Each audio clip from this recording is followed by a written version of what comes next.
In religious science, we like to say that we honor all faiths.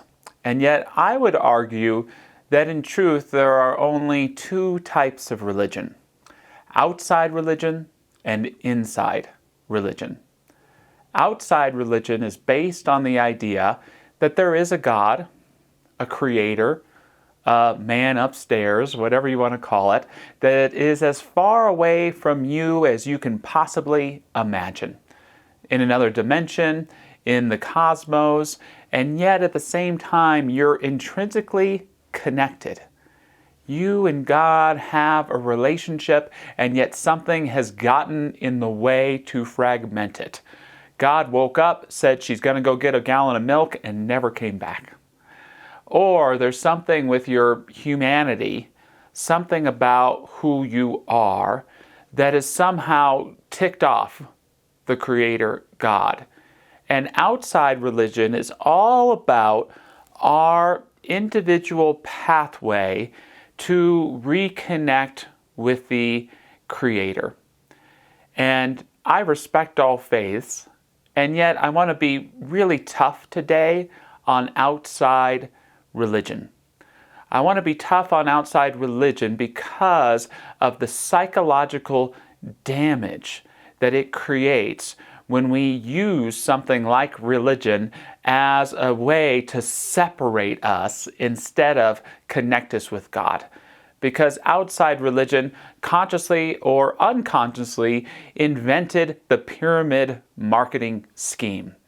The idea being that in order to reconnect with God, you can't look within yourself, but you need some sort of mediator, some sort of church, some sort of Messiah, something that isn't you, that you have to surrender to, that will then fix your relationship with God, and no matter how screwed up this human life may be, perhaps create a promise of greater connection in the future. I am not saying that there isn't a transformational experience that happens when we take Christ in our heart. I'm not saying that there's not something beautiful about the devotional practices in faith that help connect us with God.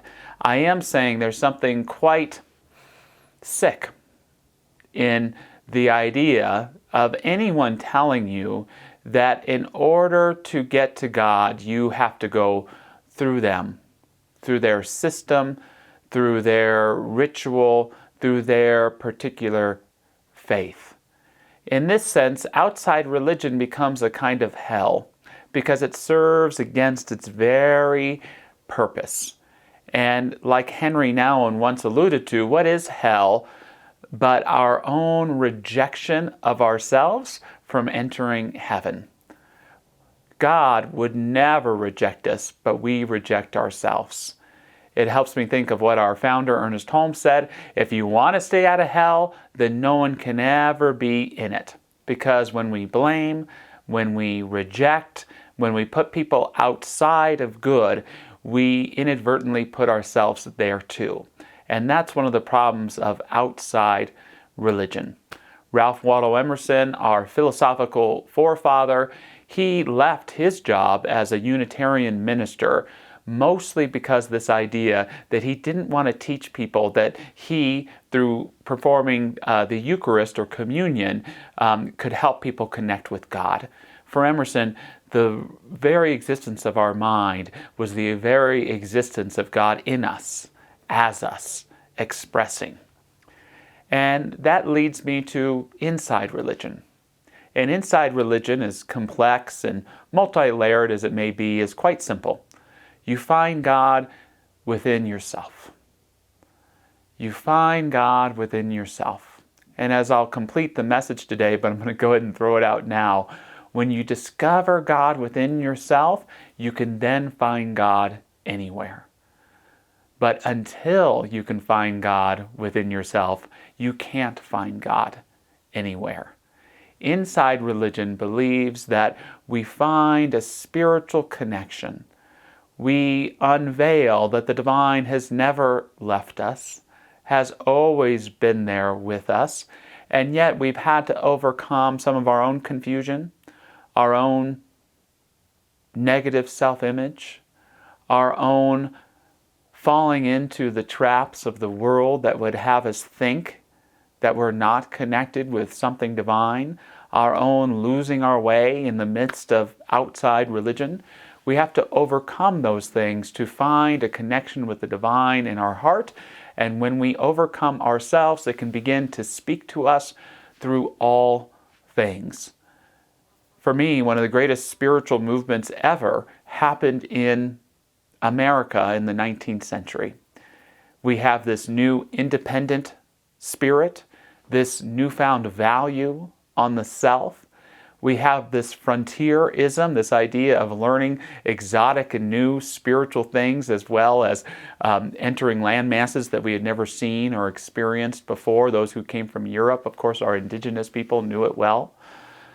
And one of the things that came with that is a newfound realization of the divine speaking within us. Harold Bloom talked about this in a classic book he wrote called The American Religion. And you can think of the dawn of Pentecostalism, this experience of people finding God within, and all of a sudden God speaking through them in tongues and words that you and I can't understand, and even the person who's channeling them can't. Then we have Joseph Smith, the founder of Mormonism, who had a newfound belief and understanding that God could reveal him or itself through any person at any time. Sometimes today I still love to see a member of the LDS pray, because when they pray they'll hold their arms around themselves and feel the presence of God. This happens to a certain degree in American Quakers as well, who wait for the presence of God to speak through them and stand up and share that wisdom. And then there is Ralph Waldo Emerson and the New Thought movement. Emerson, of course, believing that as we embrace the spiritual birthright of individuality, which for him is God as us, and we see nature not as sinful or as an evil place, but as that which speaks the language of God to and through us, we realize the divine in all places. And so this incredible religious movement, in a sense, although all of these faiths have aspects that disagree greatly with one another, they all have one thing in common: the inside religion. And what I would argue, and why I say there are only two types of religion, is that every faith has an outside and an inside. Every faith has its outside aspects that tends to put God way far away, and a set of rules and practices and intermediaries that if you somehow do everything right, you might be acceptable to God again. And every faith has its mystical branch that points us within. And once again, when we see that, we can see that a Catholic can be so outside and yet so spiritually hip and inside. A Buddhist can be so outside and yet so spiritually hip and inside. Every faith can have its inside aspects that can help us grow. And part of what religious science is promoting the inside aspect of all the great faiths, and seeing that inside religion doesn't discriminate, it doesn't exclude, it honors all the paths. So how do you find God? How do we find God together?